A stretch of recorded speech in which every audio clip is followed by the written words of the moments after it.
Hello and welcome to the Breaking Free podcast. I'm your host, Nathan Francis, and today I'm very grateful to be joined by Anna Grillo. Anna came into my field, I think 2 weeks ago.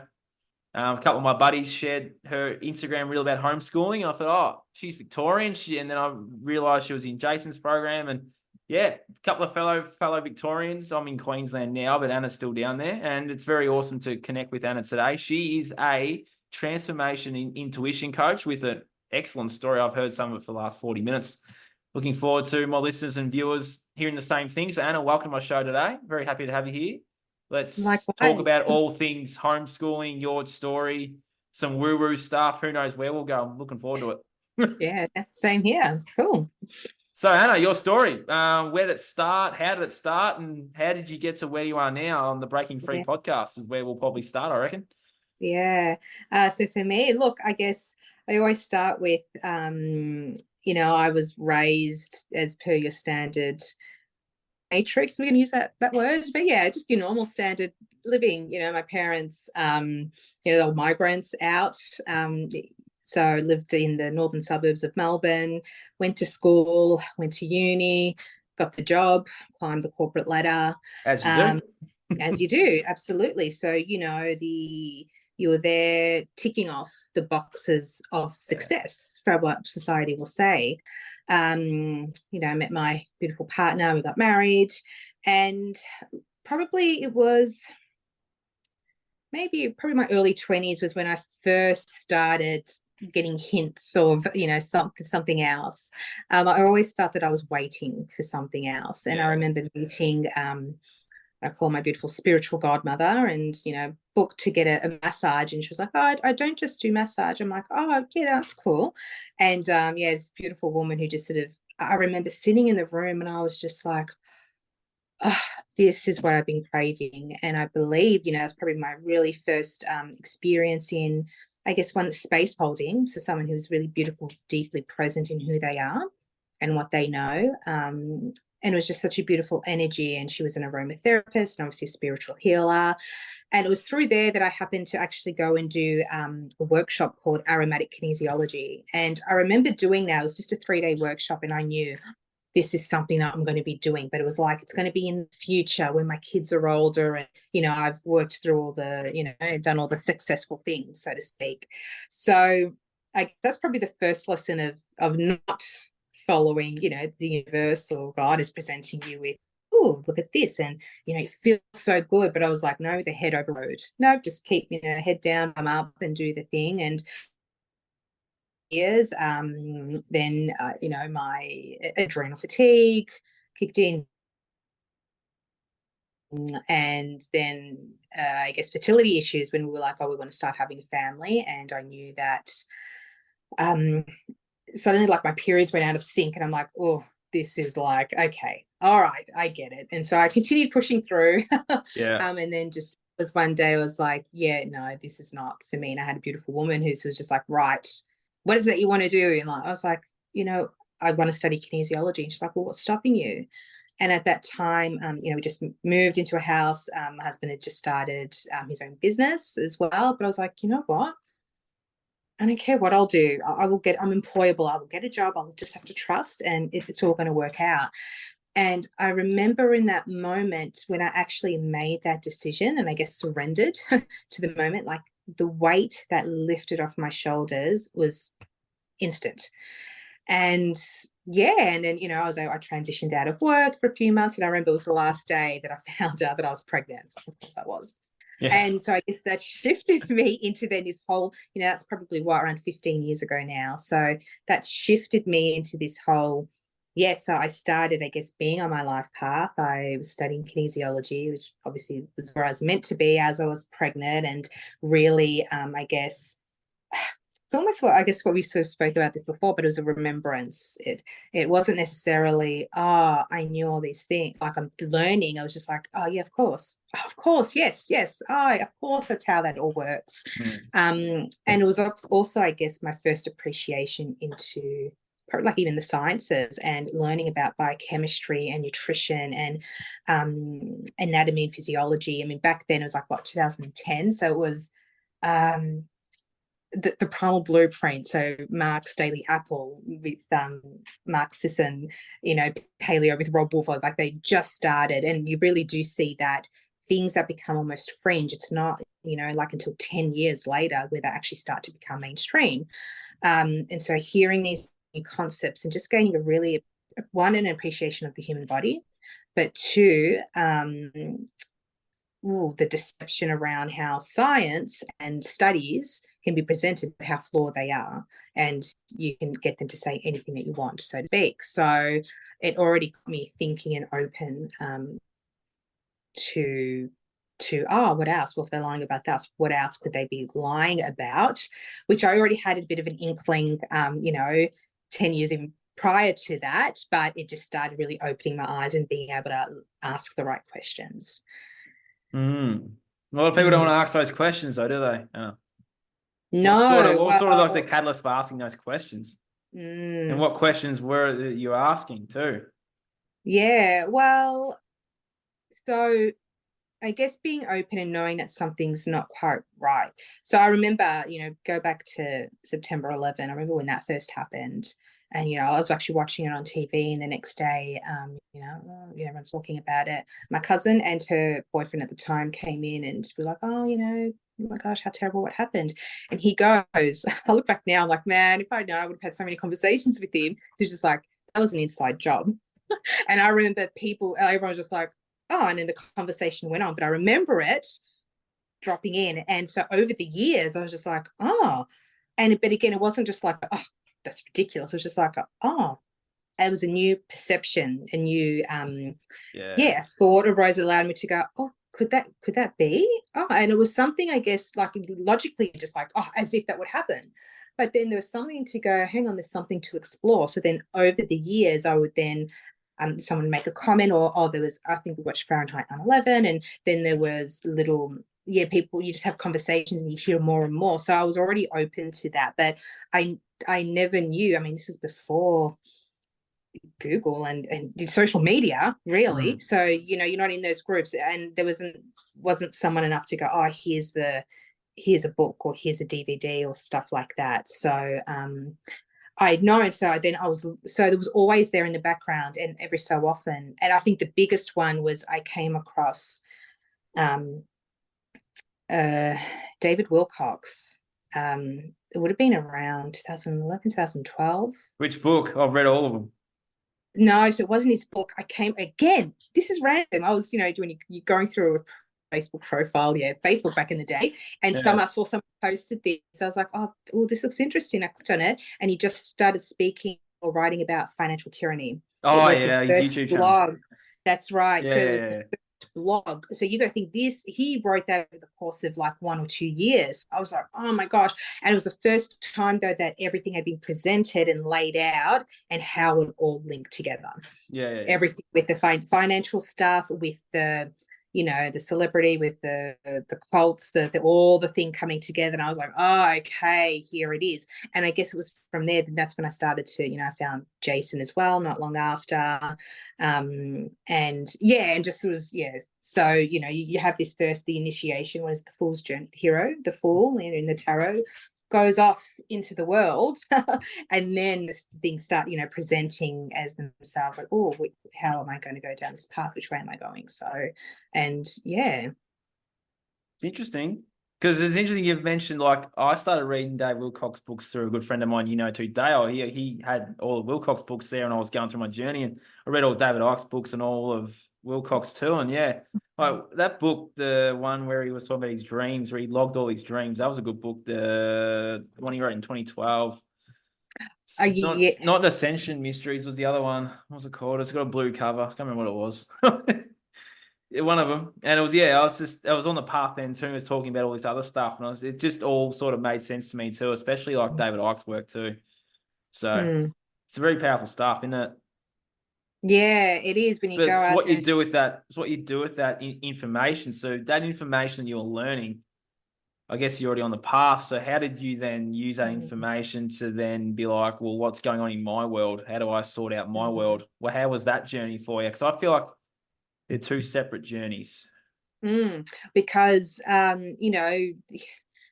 it opens your mind, and this is the whole thing, when we're not so centered, or if you don't know thyself, so to speak. And I think that's the biggest lesson in all of this. 100%. How do you know which step to take forward? And it can be very, very confusing. So there are a few things that were also happening at that time.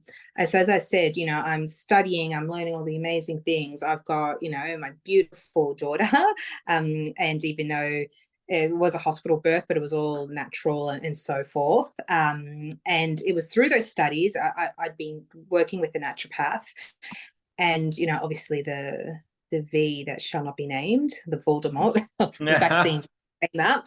And it was from there that, you know, she was like, look, we've got families that don't, and they've got families that do. And those who choose to, we have the homeopathic detox. And so for me, I was like, oh, win-win. I look like I'm, you know, I'm the good girl. I'm doing the right thing by perception, even though internally I'm just like, I don't really like the concept of this, but at least I don't have to, and it's going to negate the effects and win all around. So I don't have to step into my power. I don't have to speak up or address that. I can just go along, but, you know, she'll be all okay. So I knew enough, like, we didn't vaccinate at birth and so forth, but it was, you know, obviously those first few months in, my husband and I said, well, let's go to the doctor. You know, there's a really good clinic, a really good doctor, because everyone needs a doctor. That's what you do, yeah. And so let's go down. We'll meet them. You know, she'll get her first shots. We got our DPT shot because you're supposed to get your whooping cough, yeah. But we've got the drops anyway, so that'll help me get a bit lower. So it was funny, as I'm there and she's being given it. And I've given her the drops, and the doctor's like, oh, yeah, what's this? And, you know, has a bit of a laugh. I was like, yeah, that's okay, whatever. I feel more comfortable with it. He's like, oh, yeah. Anyway, as he's giving her the injection, he's like, you know, babies' immune systems aren't even ready till 6 months of age. The first few shots are just to train the parents. Right. And that moment, like, I remember that now, like, I vowed, literally, my heart dropped, and I just went, I am never going against my mothering instinct again. Never. And like, we're like, right. And we got out. I said, that's never happening again. My husband's like, yep.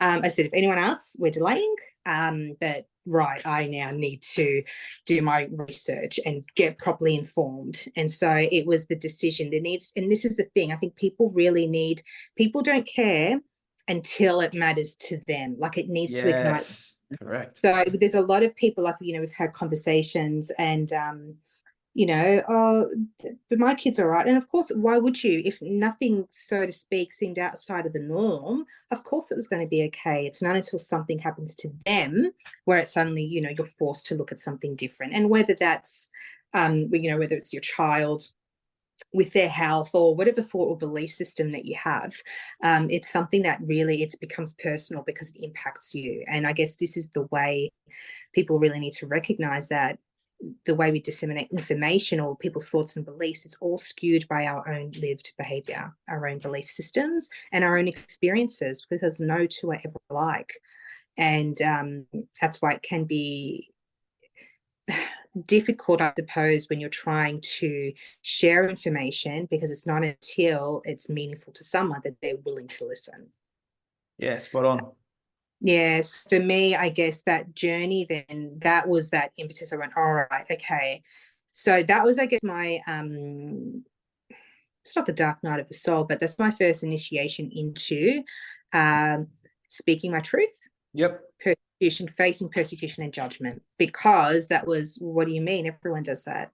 Oh, really? Is that what you think? How come?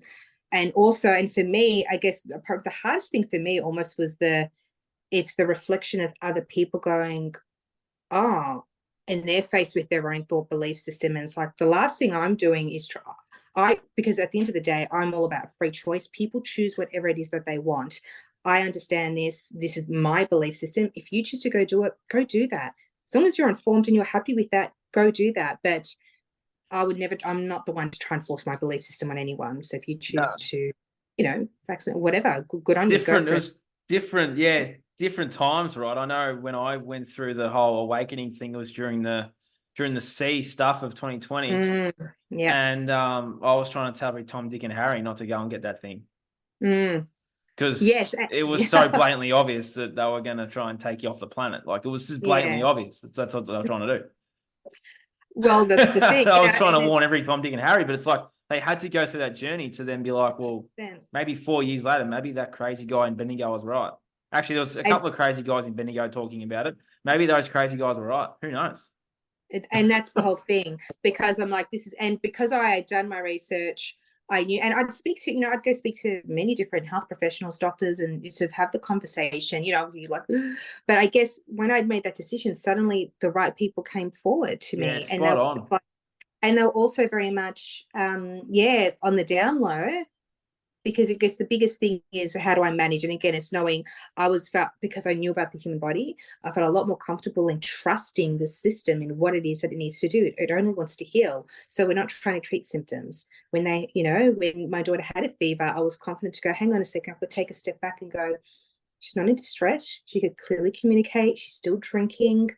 She's got this, a really hot, high fever, but that's what fever is there for, to raise the temperature in order to kill off any germs or bugs that goes off, that has come into the system, and allow it to resolve. And I remember that first night, I was like, but by 10 p.m. it had cleared. And I was like, wow. Okay. And I was familiar with homeopathics as well, through my studies.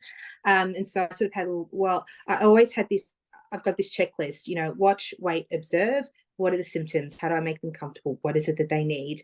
I've got my, remedies, whether it's, some herbal medicine. I've got some flower essences, essential oils, crunchy mama, hello. Your homeopathics, they're my thing. I sit, wait, and monitor.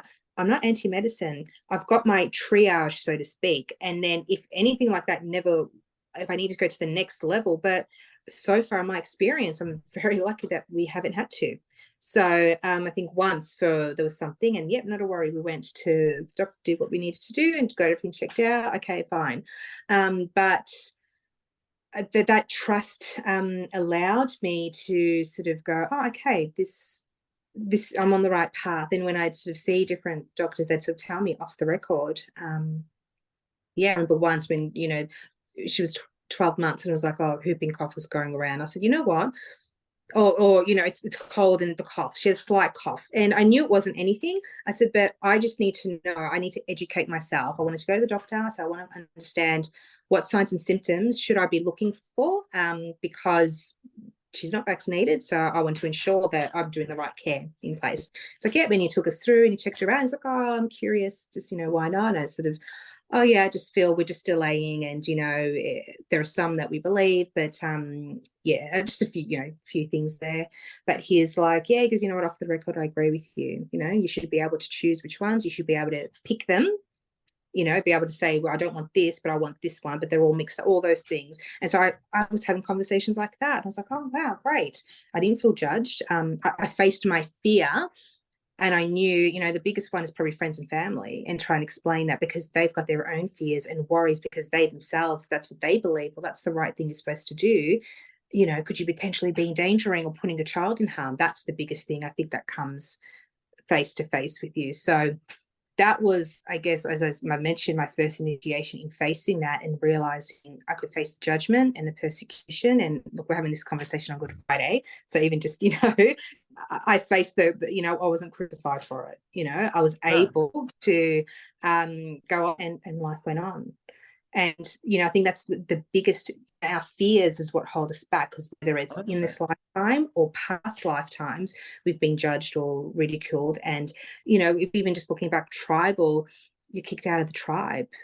People, if you're kicked out of the tribe, you don't survive, or you've got a very, much less likelihood, chances of survival. So those types of things are being accepted by those around us is really ingrained. And so that's why it's so terrifying.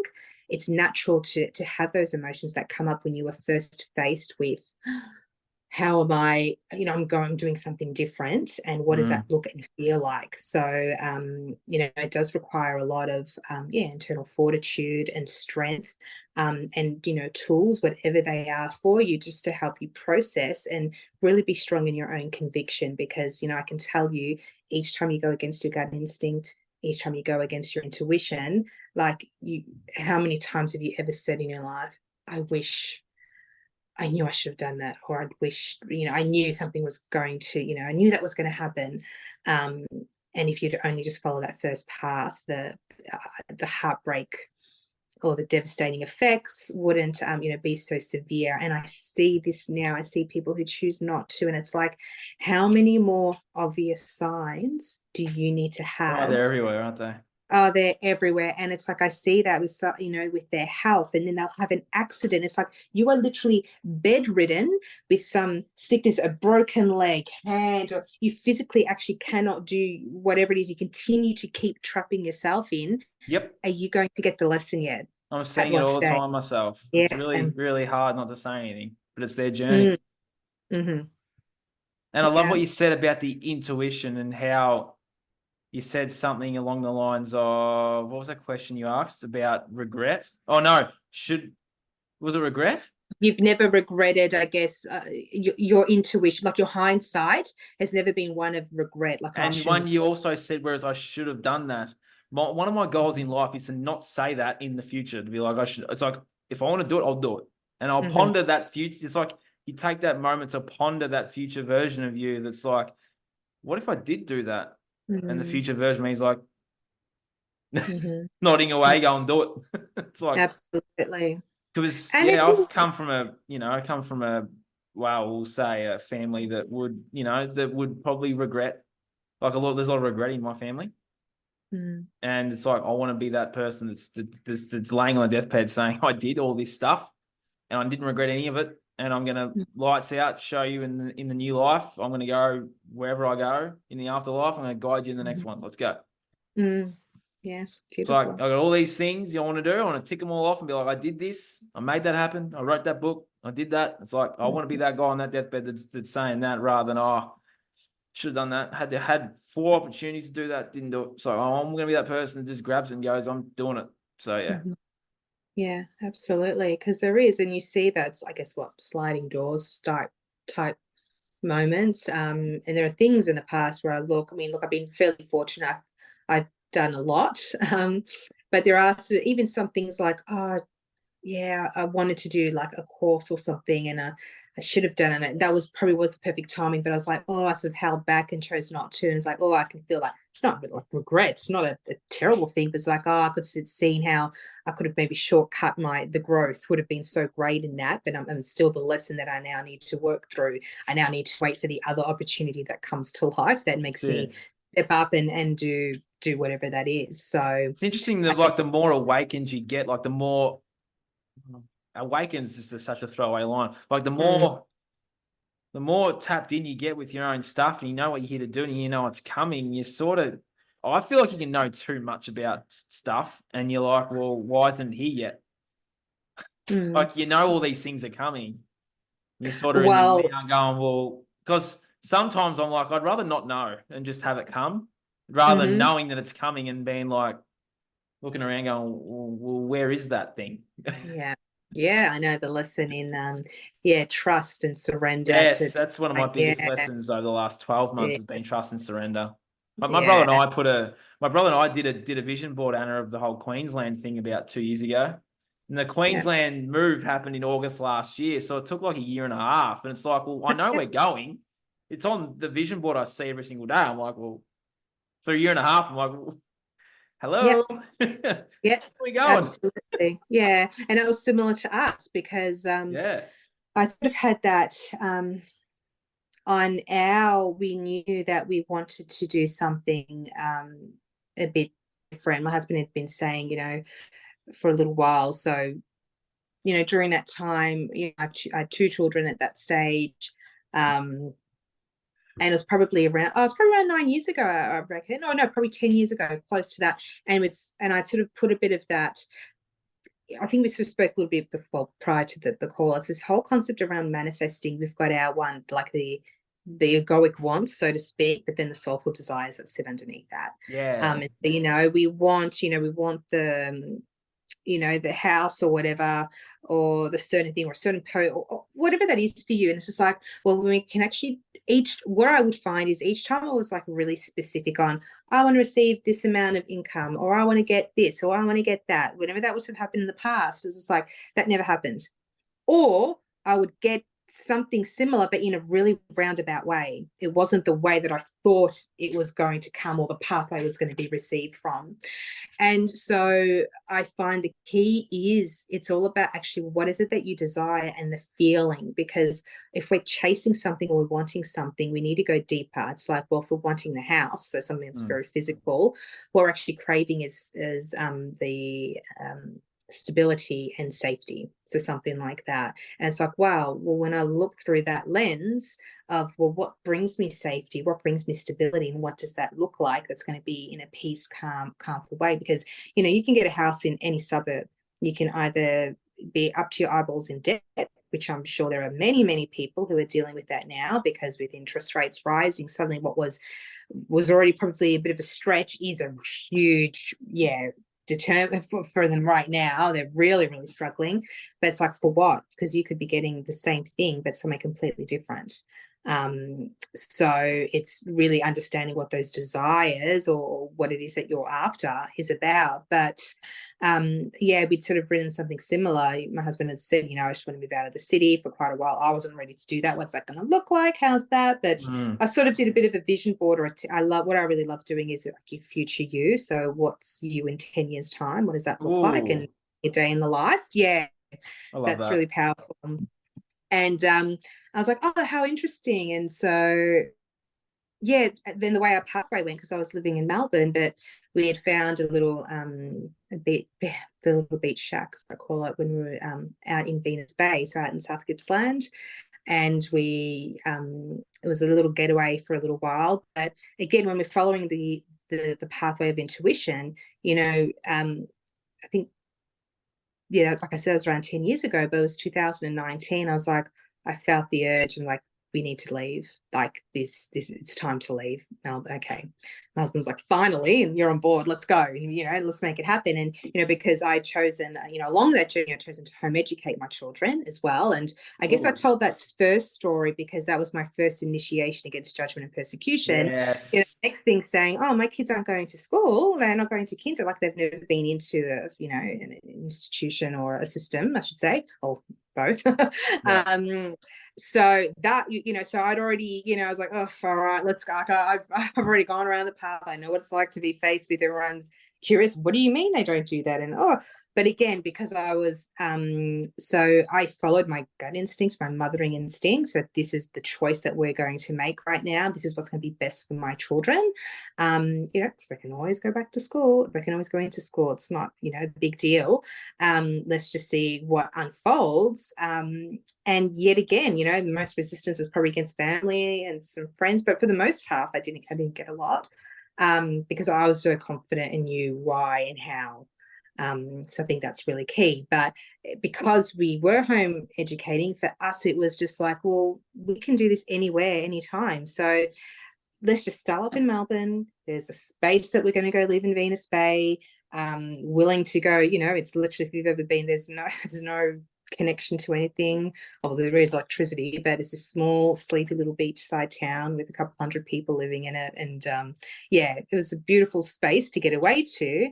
And it was the perfect timing because obviously the next year, by the time we moved around, as we know, the big C arrived, and that was where we were. You know, we could ride that out, and we were where we were meant to be because we, you know, the beautiful people that we've met around the area, which has now helped us settle. We're like, we love this. It was a beautiful community, and met all So the your people. your intuition came on before the stuff started, and you're out of there because Melbourne was a shit show, wasn't it?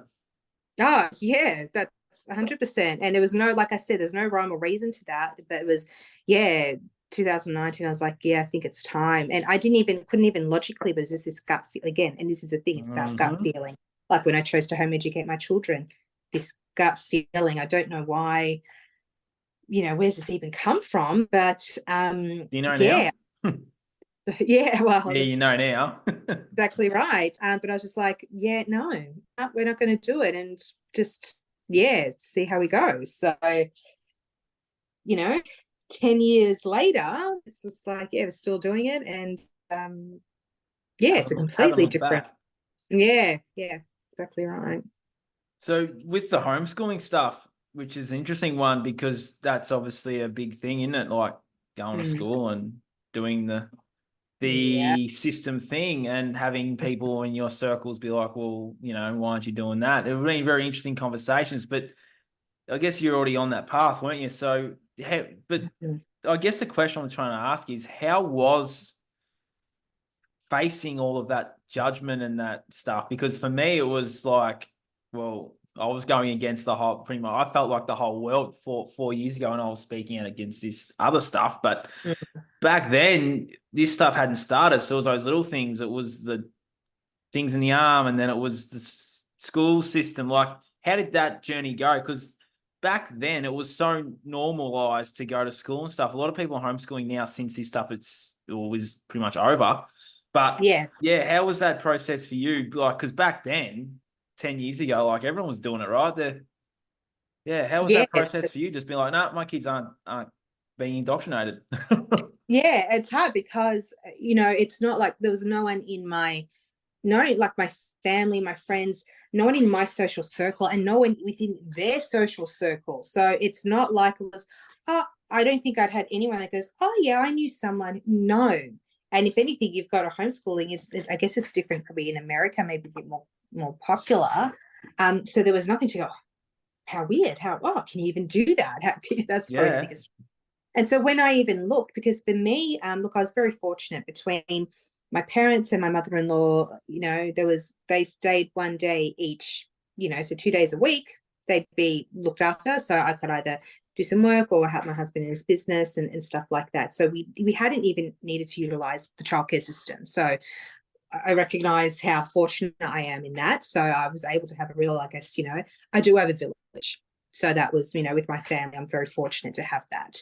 And that's something I think is like the most, when we're looking at the systems and the structures, like that is one of the things that have broken apart families, that in not being able to, in that families have had to, you know, grandparents have to work in order to get, you know, in order to keep an income coming in for whatever reason. They're not able to take the time off to look after their own children, you know, within their grandchildren. So, you know, it's forced the system for people to be dropping off their children to strangers. And let's be honest, and I do find this a difficult topic to talk about because of that, because I know a lot of people do not have, aren't in the position to be able to do that, and they desperately wish that they could. But we also need to recognize that we need to be having these conversations, because like even in my corporate career, I worked in HR, and I was, you know, doing a lot of work around the diversity space and doing the reporting for them. And they'll, you know, they'd have these amazing policies, you know, start of, you know, sort of like working from home or 48, 52 weeks, and, you know, being able to take extra time off and paid parental leave. But for me, I just always thought, what if women don't want to go back into the workplace because they want to stay and raise their children? It was like that's not addressing when you're talking about women in the workplace. Yeah, absolutely. That's, you know, needed. We want to ensure that everyone's treated, you know, has the same opportunities and so forth.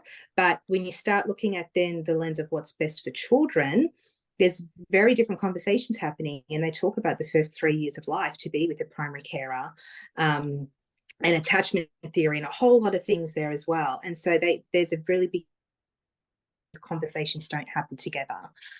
So so for me, like as I said, I was very fortunate that the decision was a lot easier for me. And when my son was born, my second child, I was like, okay, now it's time for my she'll be due to go to kinder next year. Now, you know, my daughter, she's very, I never had an issue. Like what's probably the most popular question you get about home education? What about socialization? So that's another conversation I'll get into. But for her, I mean, I was very fortunate. She's very, and you know, she's very emotionally intelligent from a very young age, and she could. I loved watching her observe just the way naturally she'd meet kids at the park and even adults, and just be able to have a conversation or observe kids and wait to play and be able to go in. It was fascinating to watch. So I wasn't worried about that. But what I'd find is when I'd go pick her up from occasional care is that I often see her, then she'd be with the carers and walking around having little miss have a chat. And it wasn't because of anything, but I just thought, why why am I sending her somewhere where she's not necessarily playing with the other kids, because that's the whole purpose of it. And she was finding joy because she always to chat with adults anyway. And I'm just like, well, the whole purpose of her to, I guess, was supposed to be there playing with other kids. So I was like, oh, that's interesting. And also, when she'd be with my niece and nephew, who my niece was 4 years older and my nephew was the same age as her. And her and my niece, I used to love watching them play together. It was just beautiful to watch. They had so much fun together. And on both sides, seeing what they got out of it. But when she played with my nephew, and like they're best friends now, but they're at the same age, they're 2, 3, it would always end in tears. And for me, I was just like, well, that's normal, because developmentally they're wanting the same things. They're quite still in their ego. They don't understand the concepts of sharing and this is mine and I want this and so forth. So it's only natural that they would be behaving like that. But then I was just like, how stressful would that be to be in a classroom with 20, 30 children the same age, all wanting. And for me, it was more that it was those type of, the conversation I was having with myself, that those were the things I was just like, because then I was like, oh, okay, maybe I'll look at things such as Steiner or Montessori, but I'm like, I'm still sending her away, dropping her off to 20, 30 other kids with the same thing that's going to be going on. I just went, yeah, something's not right. So what about homeschooling, which I didn't know, and there was barely anything there that on the internet back then. And I happened, then so good off Facebook. So there was, a homeschooling group which was in Melbourne. So I sort of went along to one or two just meeting. And then I happened to find in a comment, someone saying that there was a homeschool group near me, in northwest suburbs. I was like, oh, perfect. And that was the one where, I sort of met, like the vibe of the families, kids of similar age. So I sort of been great, because we'd have activities that would suit, because the kids can get to anything from 8 and under, that works really well, altogether. Someone gets something out of it. Then we tend to get that, 8 to 11, 12 group. But then there's also then like 10 to 14, then off, like there's sort of different ages and stages, with, they have different needs and what entices them and what works well. We sort of had that, and we got started, and just didn't look back. I guess we found, amazing friends, and really great opportunities, and the chance for them to just go out in nature hours on end, unstructured. Doing that once or twice a week was so much more beneficial for them than that, to what will they get? What's recess? 1 or 2, 15 minutes? Or is it one recess, one lunch? Half an hour and an hour or something. Ridiculous. That's right. They sort of get this. And even then you can really, I remember the unwritten rules. I only played with the kids in my own year level. And, you're lucky, really. How lucky are you if you happen to get a really good year level? I mean, or a classroom. I know many a child who's, they've been a troublesome child, or, dynamics didn't work, and it's just set them up terribly for social interactions, because they'd often be feeling left out, or all these types of things. That's really hard to navigate.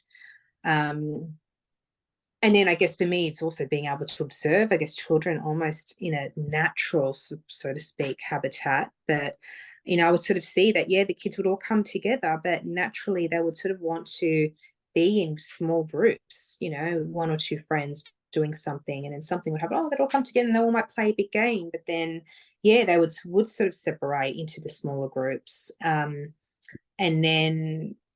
But then I'd also be able to see an opportunity if someone's like, oh, I want to play, but I don't want to play them. Great, I'm going to go play with some of the younger kids. And, that's a really beautiful thing, because they feel confident. They're the one in charge. The little child's like, oh, wow, it's so exciting. I want to play with the big kids. So it seemed that, there was a good opportunity for children to get their needs met across a whole wide range. There seemed to be more options for them, which was, really lovely. That's awesome. Yeah, it's just something that has probably taken off more so in the last 4 years, hasn't it, really? Absolutely. And I think, look, there's two things that probably would have happened because, well, for me, look, people have very different reasons of getting into homeschooling. Like, I'll call it home education because it's nothing to do with the school system. It's about education in the home. For me, education, we're not even talking about academics. Obviously, that forms part of it.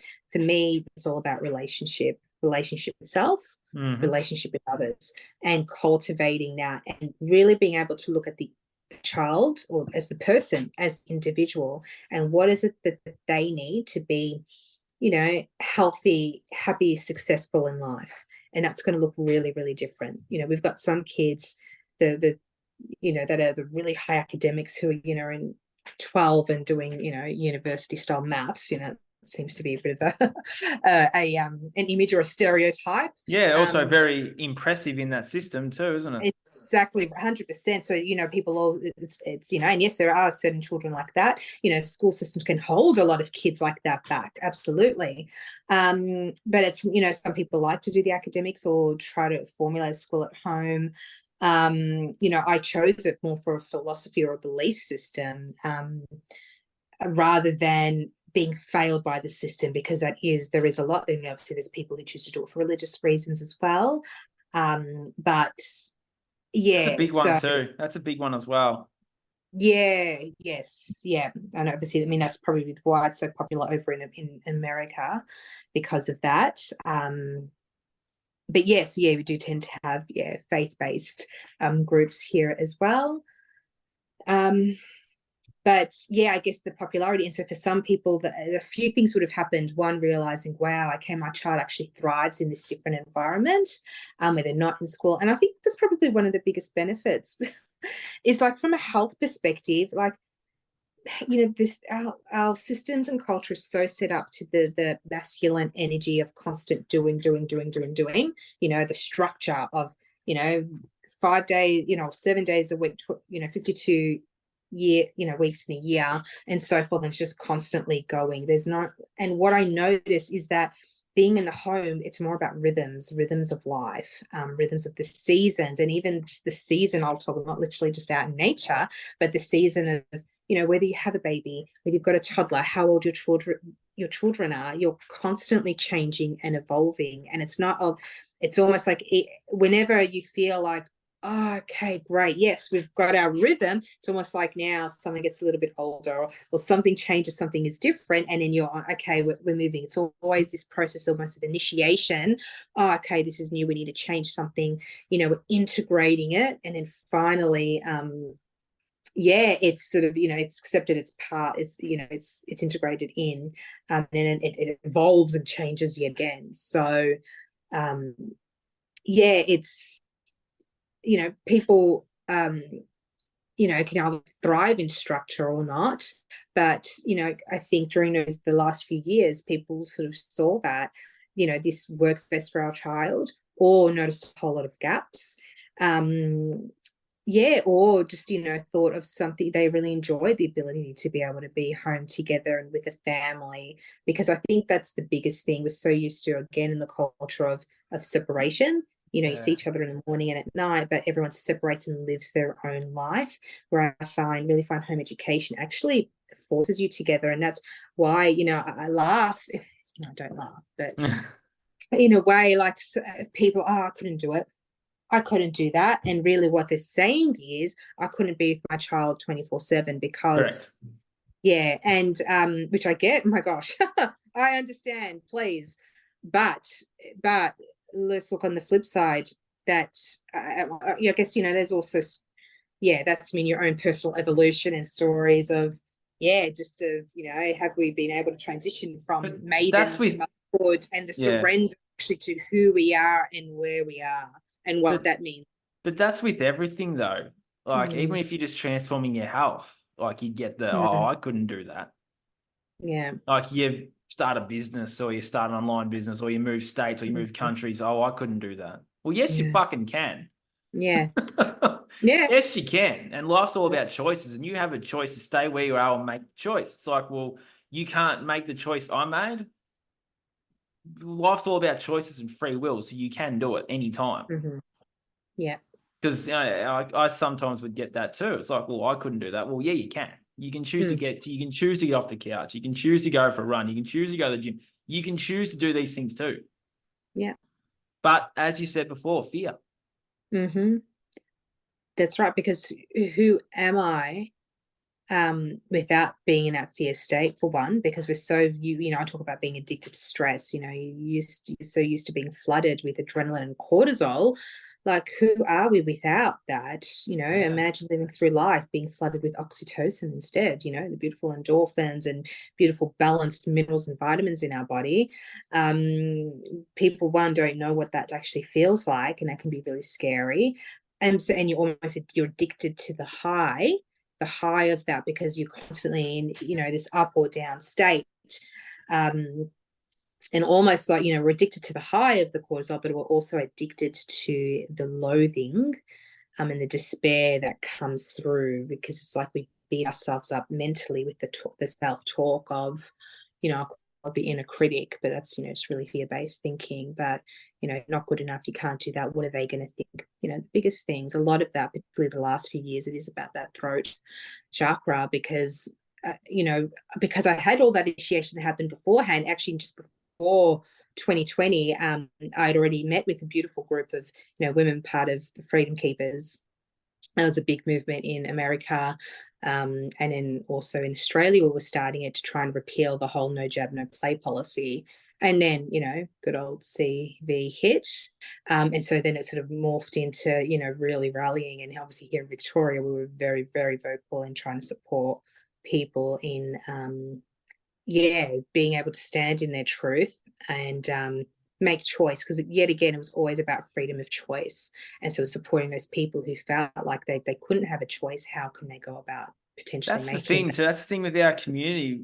Few of us haven't gone back to help those ones that have gone, oh shit, I shouldn't have done that. Like, a lot of them are in the judgment of, well, you did that, you went, did all these things. It's like, well, we can go back and help them. Mm-hmm. Rather than sitting there and still talking, it's like, do you see, I sort of see a bit of that too, where it's like, well, we can circle back and be like, hey, you made the choice, you made your bed, you laid in it long enough. We've done the work, we've done stuff to be better. Let's just pick you up and we'll show you how I've done it, or how you've done it, how many people have done it. It's like, we get in the stuff of, we can circle back and help those ones that have just taken a bit to get there. Absolutely. And there's no, as we've said before, it's all about choice. Yes. We get to choose, and you can change that choice at any time. And so what if I decide to choose something different? What could that look like? And it's hard to change a habit. Oh my goodness, especially the older that we get, it is ridiculously hard. Changing And habits. at least you're a young man, someone, in my 40s and trying to change, I'm challenged all the time, even though I know this, I know the process. It's, it is hard work. And so I guess it's also, on the other hand, it's also recognizing that we don't have to, oh my gosh, the words have just slipped out of my head, but it's a no-fail gig. That's what I was trying to say. It's a no-fail gig. You just get back on the horse again. People, as we know, people with addictions, and they're trying to change. Doesn't mean, yes, you can make the choice. It is a matter of going to the gym. It's a matter of stopping drinking. For some people, it might just be reducing. That's great. Or you might do it for a few weeks, and then, you have a bit of a bender. You go out with friends or do whatever. That's fine. Doesn't mean you keep going with the same behavior. I did it. What happened? Understand the trigger. I was with friends. I didn't want to feel left out. Cool. Now we know that there's something there, that a bit of shame, judgment. What do you need to do to help build that? You can continue going on with your lifestyle, continue, go back to your healthy living, whatever habits you were cultivating. But then we sort of know, this is a mirror that I need to go through. This is something, it's what I call shadow work. This is where we need to go a bit deeper and help support in being able to, speak up and have a conversation, or how to best help navigate those scenarios, because that's what sort of drives us into those behaviors that you sort of fall into, and you're just like, geez, how did I, it's Sunday again and I've got a hangover, and the week I wasted it. And, it's like that self-loathing is what drives, I spoke about before, about the addiction, we're addicted to the loathing, that's what happens. Sometimes it keeps us stuck in the cycle. Yeah. It's interesting because I've been there too, you know, like you sort of do, like porn was my biggest one. So I'd be like, well, I'd go back and be like, well, why am I here again? And it's like, well, there was so many layers to the onion as to why I'd go back. It's just interesting that, you know, that you can unpack those layers. And my deepest one was just the fear of being next to someone else. It was just easier on a screen, right? Yeah. And I think that is one of our biggest fears, is that connection and intimacy with another person, like even with self too. Absolutely. Like I talk about through the lens of four, you know, it's connection with self, others, with earth, and with God, spirit connection, whatever that is for you. Yeah, 100%. And yeah, our biggest, you know, it's a lot of it I do, you know, sometimes we do circle back. You know, it's part of my spiritual awakening, I suppose. I remember reading A Course in Miracles, and I really loved, there was the perfect timing, because again, it was around 4 or 5 years ago, but you know, that can sort of be, this is a massive book, but it can be summed up in nothing real can be threatened, nothing unreal exists. So herein lies the peace of God. And so for me, it was like, is determining, you know, when you start going down, you know, the truther movement, and we talk about the whole concept of public and private life and so forth, but what is fictional, what is real, what is actually real? It's being able to discern what is real. And I think the material world that we live in, or society, we think that's actually real, but I think that's what the last few years sort of showed us. Well, hold on, what's real is like what love, it's connection, it's our belonging. It's not necessarily the job, but where does fulfillment come in? Where do I actually get safety and security? And I can do it in a myriad of ways. It's almost like when I lose the job, if I'm no longer this person or this title, or hold this, or move to a certain suburb in order to send the kids to the private school in the postcode, and that's almost a threat, because if I don't have a job, how am I going to pay the bills? Then what will people think of me because we look so successful? We know that. We do that. We judge, or you sort of know when someone lives in, where do they live? Western suburbs, or they live in, you know, the center of the city. It's always, you automatically, it's a perception of what that looks like. Yes. So it's all written rules, which is nothing. It's just nothing. It means nothing at all. Like, we're just humans. And when you can just actually sit in with who we are and actually connect on that just deeper level, it's just, it's phenomenal. One of my biggest lessons is that too, not just the cities and places like where you live, but it's like with anything, it's like, oh, that person doesn't do X, Y, and Z. So you sort of just automatically go, well, but there might be a good connection there, right? That's one of my biggest lessons too, is just removing that, like that judgment, really, isn't it? But then it's like, are you judging yourself too? So you're asking yourself that question. It's like, what am I seeing in them that I'm not working on myself? 100%. It's the mirror. I mean, literally. It is, because even whether it's something with my children, that's the biggest thing. Yeah, I bet. The stuff that comes up with your children, even then, you know, their own dynamics, having issues with friends. Also, I see that a lot as well. It's like, where's the mirror? Because often people, it's the art, really, if you want to, the healing really comes about in the ability to question, to be able to discern, but also asking the right questions. Because, you know, parents just want to go in and solve the problem. Oh, you'll be right. Oh, yeah, she was being me. Well, just don't play with them. You're not solving the problem. You're just sort of trying to give advice, and also sometimes do things that maybe served you in the past, but did they really? But the lesson actually is, well, we're not talking about going deeper with the feeling of the loss. Well, I don't feel like they belong. They're judging me. It makes me so sad. Being rejected. And, you know, it's an opportunity for us to go, oh, where's my rejection? Where have I been rejected in life? And, you know, integrating that, healing that.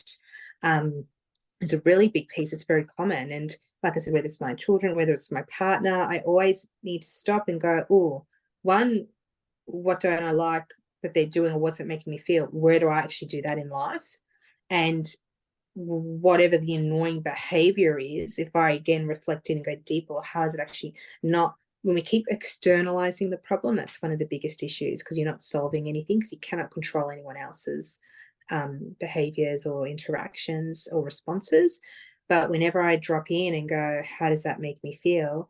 Angry, frustrated, sad, or whatever that is, and I do the inner work to integrate and transform that, then just naturally those external relationships, like it adjusts, it can respond energetically, things happen. Yeah. But it's a matter of going there and asking those questions and going, well, where does this come from? Yeah. And sometimes you're taken back to moments in childhood where you're like, well, that's where it showed up first. So you're back at that 5-6-year-old version, aren't you? And you're going back there and just showing it some love and some affection and being like, hey, that's just a story that one person told you. Or it's a program that one person just slotted into your subconscious where you can just remove that. You can go back and hold that child and say, I love you. That's all I ever needed to give myself as a child, was a bit of, I love you, Nathan. Absolutely. And that's where I call about cultivating the inner care instead. That is literally the process, is being able to do that. And I think, though, people we've happened to have, years, decades of stuffing those things down. And this is why, I guess, it's that huge, there's this big shift and change regarding, I guess, gentle parenting or respectful parenting. It's not about pandering to children. It's not about this permissive parenting, but it's actually recognizing, going, I can see why you're upset. And literally. Just things integrating, because we've got a whole lifetime of things like that just getting pushed aside. And so what happens is they explode out at inappropriate times. So when they're not managed or sort of dealt with in those moments, it's this build up. But we've got decades of that, so getting stuffed in. And so, that can be a complete disconnect to what sets us off right now. But a lot of it comes back to those inner child or past selves, or even just, adult past experiences that when we felt rejected, just being able, that ability to go there. And like I say, I would call it, that's part of the shadow work that I'll guide people through. But it can be scary because you've literally got a lifetime, and they just think, I'm going to fall in and never be able to come out, because it's just this myriad of stuff, and it's just so confusing. I can't, I don't even know myself, here standing in the light. How can I even peek behind that curtain?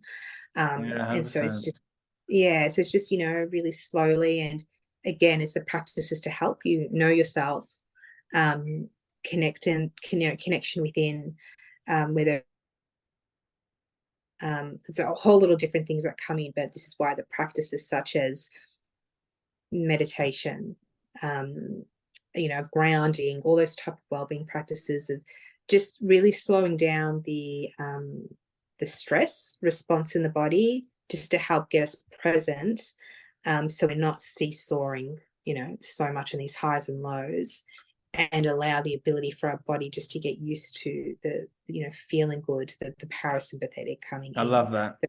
That's the really form part of the keys to allow us to go, no, I do have this, I've got it. And start delving into the work. And it's a cycle. I could call it the spiral of ascension, because it's not linear. It's not, I've done this, tick this, next thing, go. No, it's rhythms of life. So 100%.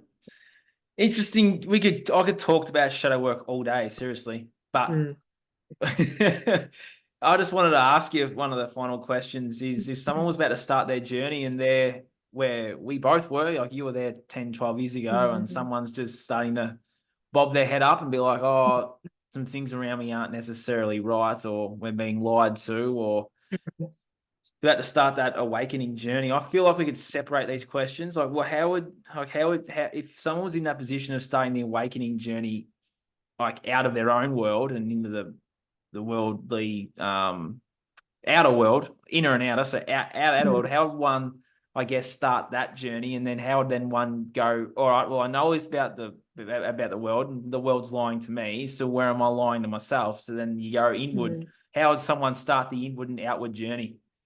For me, it's all about the art of self-reflection. So being able to ponder or how things actually make you feel. So for instance, I've again, it's the art of questioning. I've just putting literally my finishing touches on a little PDF on this for the next 12 months, on the questions people be asking Yeah, I just like the timing. I'm like, oh, do I talk about it or not? But yes, I guess that forms part of it. Because if you don't know, if you're not used to that, I think that's probably a skill I've always questioned. So for me, I've always, reviewing, so it's come second nature to me.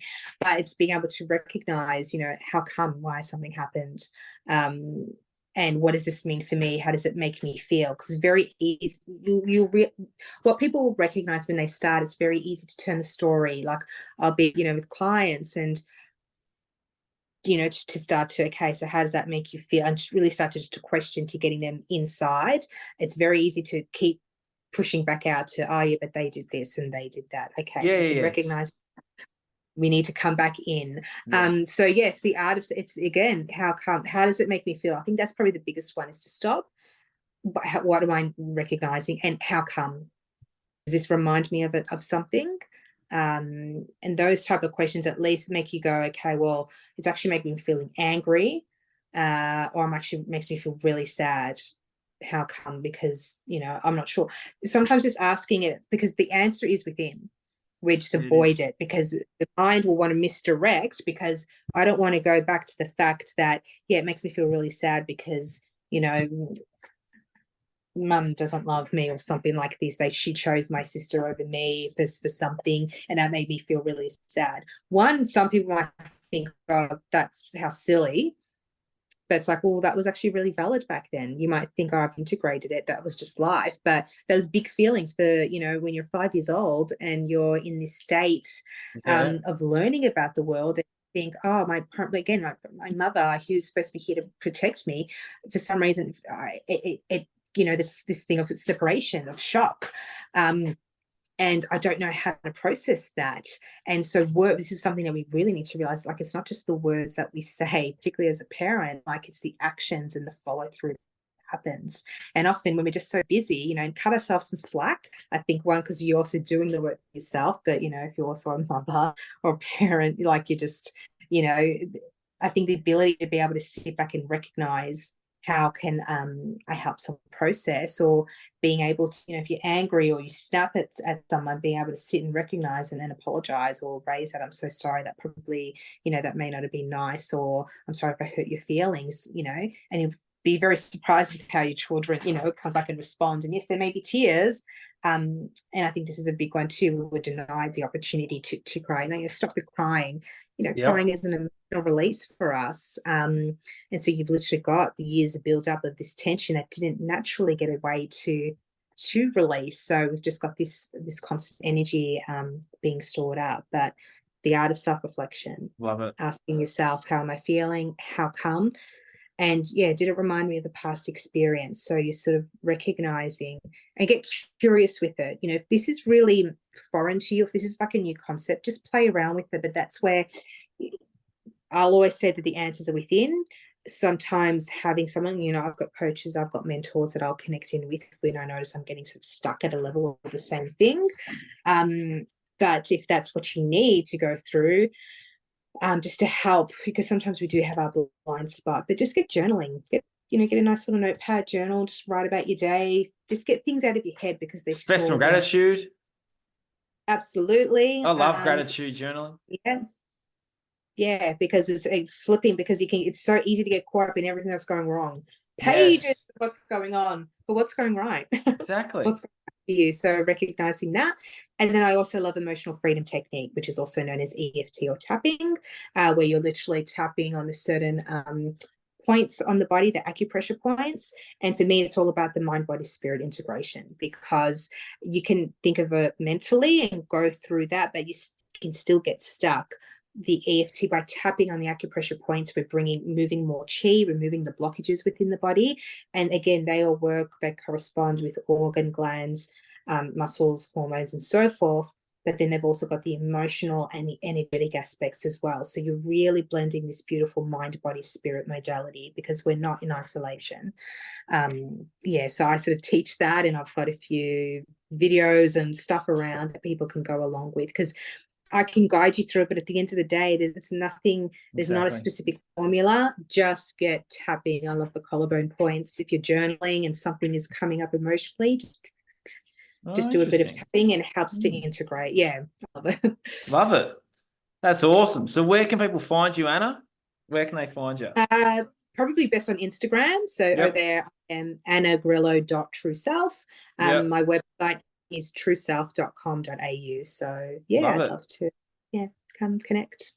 Awesome. Well, thank you so much for sharing what you shared today, Anna. That's a really awesome hour we've just had there. So yeah, it's a lot for someone to unpack, but yeah, I hope we've empowered a few people today. So thank you for sharing all that you shared. That was awesome. Thank you. Thank you for having me. It's been a pleasure. We'll have to do oh, I can't even talk. We'll have to do it again soon. Yeah, absolutely. Yes. Yeah, I'd love it. We will. Great. So anyone out there, reach out to Anna. She's awesome, clearly. So yeah, this has been the Breaking Free podcast. I'm your host, Nathan Francis. I will see you guys again real soon. Some more awesome guests. Anna, that was awesome. Thank you so much. And everyone, have an awesome night. Have an awesome day wherever in the world you are. And we'll see you again soon. Cheers.